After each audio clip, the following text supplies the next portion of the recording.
Hello class 11 के student, आज हम लोग चैप्टर 3 के पार्ट 2 में देखेंगे आंकड़ों का संगठन। पहले आपने देखा कि किस किस तरह से वर्गीकरण किया जाता है कलेक्शन ऑफ डाटा में। आज हम देखेंगे विभिन्न तरह की श्रेणियां। उसमें सबसे पहले हम इस टर्म का चर्चा करेंगे चर एवं गुण या वेरिएबल्स एंड एट्रीब्यूट्स। चर क्या होता है? नाम से ही स्पष्ट है कि वैरी करता है, चलायमान होता है, यानी कि उसका मान बदलते रहता है। तो चर है जिनकी मात्रा और आकार घटती बढ़ती रहती है।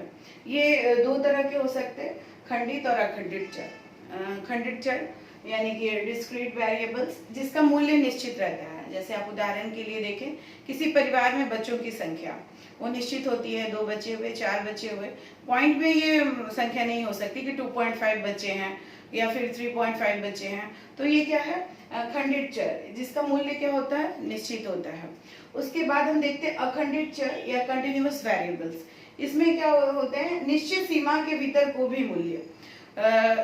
जैसे किसी क्लास में बच्चों का हम लोग वजन नापते हैं, वेट नापते हैं, तो नापते हैं 30 से 40 किलो के बीच, 40 से 50 किलो के बीच, 50 से 60 किलो के बीच। तो कुछ भी हो सकता है, ये पॉइंट में भी हो सकता है 50.5 किलोग्राम, या फिर कुछ भी। ऊंचाई अगर हम लोग नापते हैं तो ये भी सेंटीमीटर में ये ऊंचा नीचा या घट बढ़ सकता है। तो इस तरह जैसे व्यक्ति की ऊंचाई, इसमें उदाहरण लिखे हैं। उसके अलावा होता है गुण। गुण है ये संख्यात्मक रूप से जिसकी माप नहीं हो सकती है। जैसे किसी व्यक्ति की सुंदरता है या फिर उसकी बुद्धिमत्ता है, ये अब्स्ट्रैक्ट वैल्यू है। इसकी माप हम लोग करना संभव नहीं है आंकड़ों के फॉर्म में या डाटा के फॉर्म में।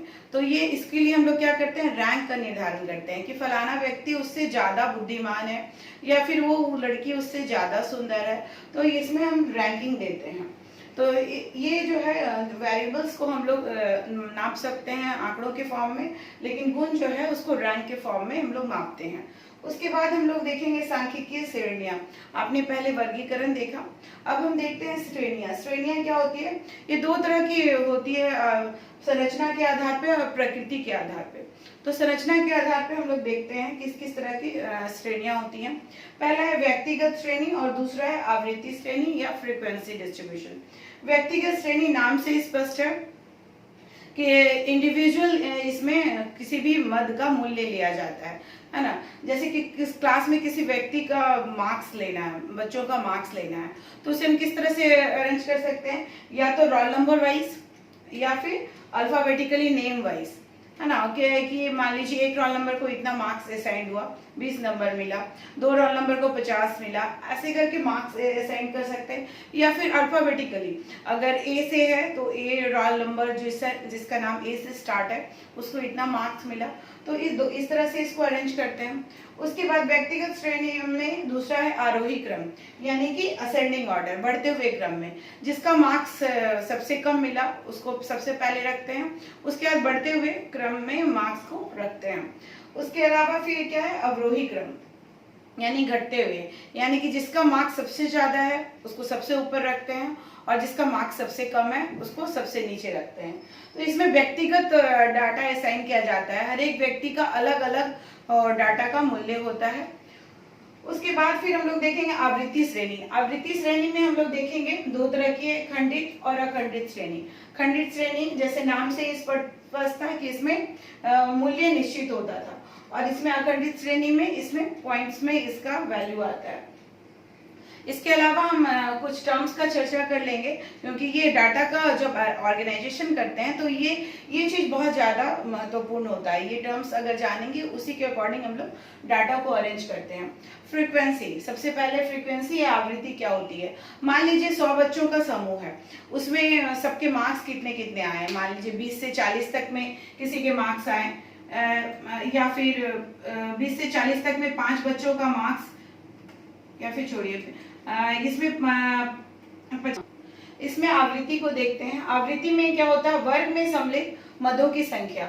मान लीजिए हम लोग वर्ग बनाते हैं या क्लास बनाते हैं, जैसे 0 से 10 तक में एक वर्ग लिए, 10 से लेकर के 20 तक में एक वर्ग लिए, है ना। तो इस तरह से जो वर्ग बनाते हैं, इसमें जो आवृत्ति, मान लीजिए किसी के मार्क्स है, 5 बच्चों के मार्क्स हैं जो 20 आए, तो इसमें ये आवृत्ति कितनी लिखेंगे हम लोग? 5 लिखेंगे। तो इस तरह से हम लोग आवृत्ति को मापते हैं या देखते हैं।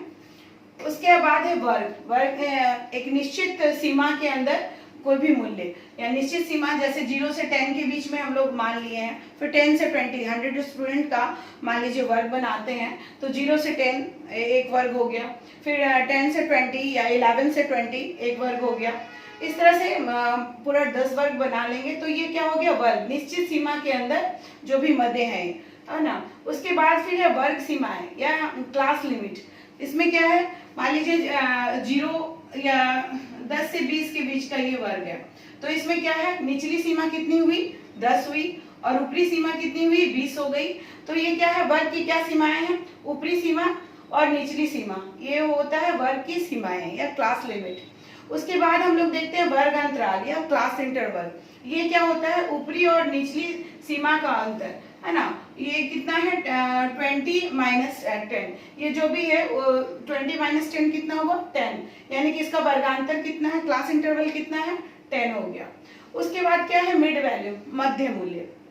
मान लीजिए 2 वर्ग लिए हैं हम लोग, 40 से 50 के बीच का कोई वर्ग लिए हैं, तो इसमें अपर लिमिट कितना है, लोअर लिमिट या फिर निचली सीमा कितनी है, 40, और अपर लिमिट कितनी है, 50। तो इसको हम लोग क्या करते हैं, 2 से डिवाइड कर देते हैं, तो इसका वैल्यू कितना आया, 45। तो ये जो हो गया, जो 45 वैल्यू है, ये क्या हो गया, मध्य मूल्य, मिड वैल्यू हो गया। उसके बाद मिलान रेखाएं, जिसको टैली मार्क्स कहते हैं। मान लीजिए सर्टेन डाटा दिया हुआ है, 50 स्टूडेंट का डाटा दिया हुआ है सर्टेन। उसके बाद हम लोग इसको वर्ग में बनाते हैं, 0 से 10 के बीच में इसमें कितने हैं, एक मान लीजिए किसी का 5 आया, किसी का 6 आया, किसी का 7 8, मान लीजिए 0 से 10 के बीच में कितने हैं, 4, 1 2 3 4। इस तरह से हम लोग इसको टैली मार्क्स, एक वर्टिकल लाइंस होती है, इसको 4 और जो 5वां है उसको इस तरह से हम लोग कट कर देते हैं, है ना। तो इस तरह से टैली मार्क्स भी हम लोग लेते हैं। जब हम लोग वर्ग का ये निर्माण करते हैं टेबल का, तो इन सारी चीजों का इसमें जरूरत पड़ता है कि कितने का हम लोग वर्ग लिए हैं, है ना, वर्ग की सीमा क्या है, या फिर वर्ग अंतराल क्या है, या फिर मध्य मूल्य क्या होता है। ये सब चीजों का उसमें जरूरत होता है, इससे किसी भी टेबल को अच्छे ढंग से बनाया जा सकता है। उसके बाद हम लोग देखेंगे आवृत्ति या फ्रीक्वेंसी सीरीज में क्या देखेंगे, खंडित श्रेणी का निर्माण किस तरह से होता है। खंडित श्रेणी या डिस्क्रीट, इसमें क्या करते हैं कि मान लीजिए 50 विद्यार्थियों के अंक हम लोग लिए हैं, 50 विद्यार्थियों के अंक हैं, तो इसमें हम लोग बना लिए अंक, मार्क्स कर दिए। उसके बाद टैली मार्क्स करते हैं जैसे बताया गया। उसके बाद जैसे अंतराल बनाने के बाद उसके बाद फिर आवृत्ति लेते हैं, मतलब 5 बच्चों की आई, यहाँ पे 5 लिखे, फिर अगला वर्ग में कितना आया, 6 बच्चों की आई। उसके बाद फिर उसको क्या करते हैं, ऐड करते हैं, सारी फ्रीक्वेंसी को ऐड कर देते हैं, टोटल ये 50 आ जाता है। 50 बच्चों के हैं तो ये टोटल 50 आ जाता है, हर एक वर्ग में अलग अलग वैल्यू। उसके बाद फिर हम लोग देखते हैं खंडित अखंडित श्रेणी या कंटिन्यूअस सीरीज, इसको आवृत्ति वितरण भी करते हैं या फ्रीक्वेंसी डिस्ट्रीब्यूशन भी करते हैं। इसमें इतने अपवर्ती श्रेणी, समावेशी श्रेणी, आरोही और अवरोही श्रेणी, खुले सिरे वाले वितरण या श्रेणी, उसके बाद संचयी आवृत्ति वितरण और मध्यमान श्रेणी, इस तरह इन चीजों को पाया जाता है, यानी कि टोटल 6 तरह की ये श्रेणियां होती हैं। अपवर्ती श्रेणी में क्या होती है, इसमें एक्सक्लूड या अपर लिमिट जो है, जैसे मान लीजिए 0 से लेकर 10 तक का हम लोग लिए हैं, तो इसमें जो अपर लिमिट है 10 को हम लोग जब नहीं लेते, यानी 0 से 9 तक का ही वैल्यू को हम लोग असाइन करते हैं अपवर्जी वाला में। लेकिन समावेशी यानी कि इसको मिला लिए, और अपर लिमिट को भी इसमें क्या करते हैं, समावेशी वाले में हम लोग इसको मिला लेते हैं, यानी कि 10 की वैल्यू को भी समावेशी श्रेणी में इसको हम लोग असाइन करते हैं। उसके बाद आरोही और अवरोही, जैसे घटते और बढ़ते क्रम में किस तरह से सीरीज को हम लोग लेते हैं। उसके बाद ओपन एंडेड वाले, यानी कि खुले सिरे, जिसका लोअर जैसे कि 100 से लेकर के 1000, ओपन एंडेड या खुले सिरे वाले जो वितरण होते हैं, इसमें हम लोग जैसे लेते हैं कि इसका टेबल बनाते हैं। मान लीजिए इसमें लिखते हैं 50 से कम, पहला वाला जो वैल्यू हुआ, उसके बाद अपर जो लिखते हैं 100 से ज्यादा। इसमें आप लोग देख रहे हैं कि 50 से नीचे कोई भी हो सकता है, कोई भी डिजिट हो सकता है। उसका 100 से ऊपर कोई भी, मतलब ये पूरी ऊपर और नीचे दोनों तरफ से क्या है, खुला हुआ है। इसमें जो भी मध्य हम लोग लेंगे तो इसका वैल्यू असाइन नहीं है, सर्टेन वैल्यू नहीं है। उसके बाद फिर हम लोग देखते हैं संचयी आवृत्ति वितरण और मध्यमान श्रेणी वितरण।